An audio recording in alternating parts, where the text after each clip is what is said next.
Pengemis ngamuk tak terima ditegur, kepergok naik mobil mewah. Viral di media sosial, seorang pengemis kepergok naik mobil mewah. Dalam unggahan video pada akun TikTok @akuajaib, menampilkan seorang pria tengah memergoki pengemis yang kedapatan naik mobil mewah. Pengemis itu memakai pakaian berwarna merah sobek dan sarung. Ia pun juga mengenakan peci dan tas ransel warna merah yang terlihat sudah pudar. Terdengar secara samar, pengunggah video menanyakan uang yang selama ini didapat dari mengemis digunakan untuk apa. Namun saat ditanya, pengemis tersebut justru marah dan kesal. Pengemis ini juga sama sekali tidak menghiraukan apapun ucapan pengunggah video dan memilih masuk ke dalam mobilnya kemudian segera berlalu.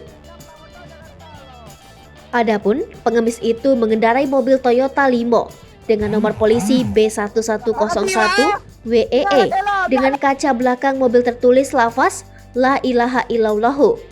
Pada keterangan unggahan disebutkan juga jika penghasilan pengemis dalam sehari bisa mencapai Rp300.000. Sontak video tersebut menjadi viral di media sosial serta banyak mendapatkan respon negatif dari warganet. Hai pemirsa Sri Popo TV, jangan lupa komen, like, dan subscribe serta tonton terus berita-berita terupdate lainnya ya.